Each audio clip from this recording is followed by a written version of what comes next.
Well, that performance from Sunderland today is almost as bad as the way I feel. Yes, here we go, back again with another match day review. Sunderland have lost 2-1 to Alex Neil's Stoke, and that was probably one of the worst performances away from home I've seen Sunderland play in a few seasons. That was awful. And to be fair, Stoke went much better. You know, let's just take the whole thing into perspective, right? Sunderland should have had 2 penalties. Stoke scored with a handball. We missed an open goal, a free header, and yet we still lose 2-1.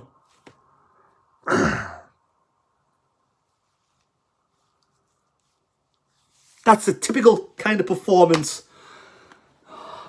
I'm sure we've dropped a few places in the table now. It just feels like the wheels have come off a little bit this season. And to be honest, I mean, Tony Mowbray started the game with no strikers on the pitch. That was the team. Patterson, Ballard, O'Neill, Hume, Huggins, Ekward, Joe Pritchard, Roberts, Clark, Barr. Decent enough side. But to be fair, the whole team looked so off it today, passing the ball. Lethargic, sloppy, just not with it at all today. We couldn't string 2 or 3 passes together. And yet Stoke went much better. But I'm disappointed with the 2-1 defeat. I am. Even with that poor performance. It's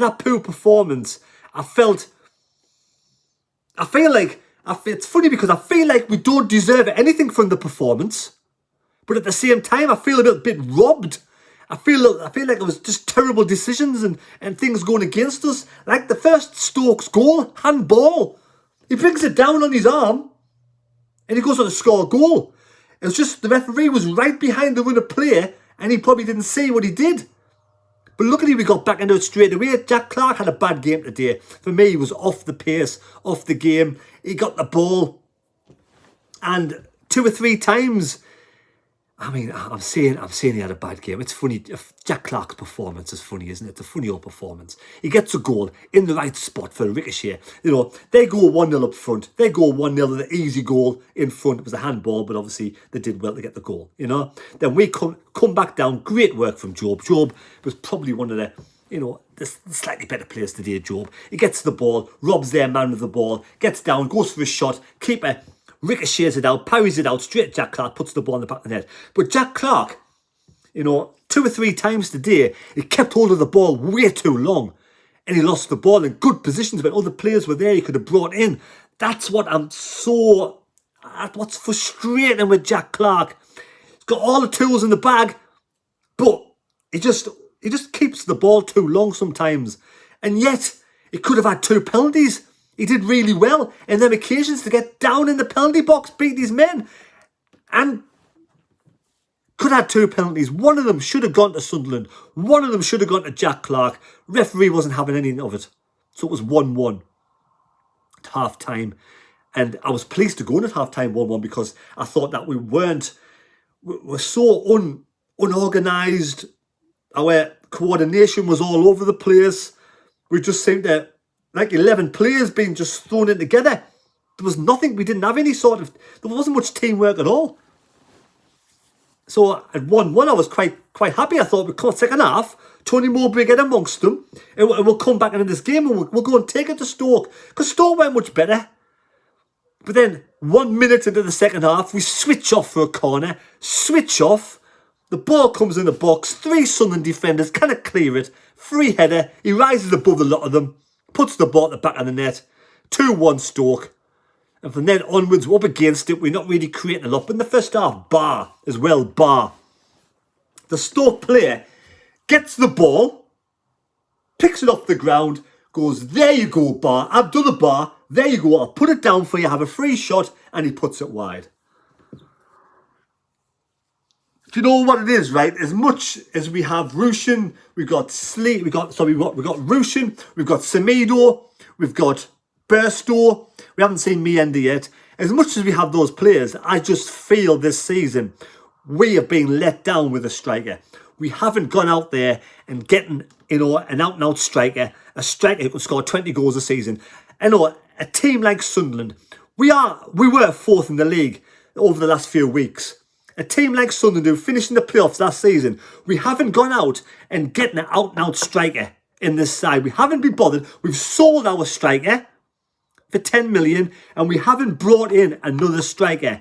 And if it continues to go in the way it goes, we could be mid-table by January when it'll be too late to buy a striker. You got Burstow, young kid, opportunities there. For me, he's not an out-and-out striker. I hope he comes good. You got Rushin. He can't be a striker. He plays him out wide right. Not a chance to get in the penalty box. Never going to get in the penalty box because he's way out wide on the right. And we've got Semedo, not given much game time, but looks way off the pace. So we are missing an out-and-out striker, a proper striker. You know, even an experienced striker. Striker's had a few seasons in the Championship. We need a goddamn striker at this club. We really do. You know, we're taking chances that these young ones are going to be strikers. Rushin, for instance, if he's going to be a striker, why is he playing on the bloody touchline, you know, down the chalk line? It doesn't make any sense.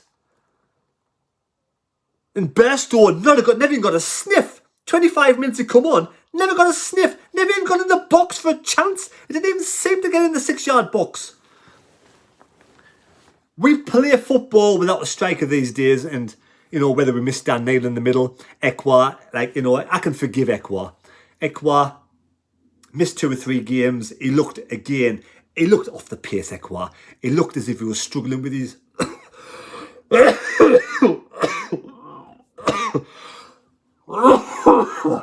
Excuse me. He looked as if he was struggling with his coordination, with his passing game. And he went off after about 65 minutes, 70 minutes. So you can't really, you know, put too much on Ekwa. Pritchard the same. Missed a couple of games. He did okay, Pritchard, but again, you know, I don't know. I'm just and then at the death, Clark clean through. He gets brought down. It's a penalty all day long, man, referee. It's a penalty all day long. On that performance today, we're talking mid-table Sunderland. We really are. Ayush come on, or whatever his name is, he doesn't look like he can put the ball in the back of the net either. He had a free header, puts it over the top. It's a shot inside the penalty box. Skies that one as well. So you know, you got 11 players today, and none of them, I'd say, none of them really perform to the level we want or the level we expect. I'm going to actually I'll tell you what. No, I'm wrong, and I apologise. Danny Ballard is the best player on the pitch by a country mile. Daniel Ballard is the best player on the pitch. He defends the majority time really well. Kind of for their second goal, I'm not sure who to blame for that. I've got to watch it again. Possibly could have been Ballard, I don't know. But apart from that, I mean, look at that there. It's a blatant penalty. 2 penalties for Sunderland. There we go. I'm disappointed. Things aren't going our way. But we do make life hard for ourselves. I've got to say this. As much as I like the recruitment, it's good with the players that come in. But to not have an out-and-out striker is just criminal in this league. It really is. And we're gonna suffer for it this year. I really think that we're gonna struggle. We're gonna struggle to win games without having an out-and-out striker on the pitch. And I'm gonna have to shut now because I feel after my head's pounding. That result was almost as bad as bloody the way I feel man flu. Anyway, let me know down below your comments. Let me know what you think. I'm just frustrated today. I can't get angry. I'm just too frustrated. We've lost 2 games on the bounce now. And there we go. Wait, Leicester during the week. Fucking hell. Leicester during the week. Leicester have won today. They've played 11 games. They've played 12 games. Leicester played 12 games. I think they've won. If they've won today, they were leading. They've played 12 games. They've won 11 and lost 1. That's a massive mountain to climb against Leicester during the week. You know, the table's that close. Middlesbrough are now only 2 points behind Sunderland. They beat Birmingham. Middlesbrough are now 2 points behind Sunderland. Oh, I hope we're not on free fall. I hope I'm overreacting. Right, there you go. Please subscribe to the channel. Take care. God bless. Give us a thumbs up. And we'll see you later. I'm off to bed for a couple of hours and I'll get myself sorted out for Leicester during the week. Thank you. We'll see you later. Let me know who your man of the match was down below. Are you like with me, Ballard? Got to be Ballard, hasn't it?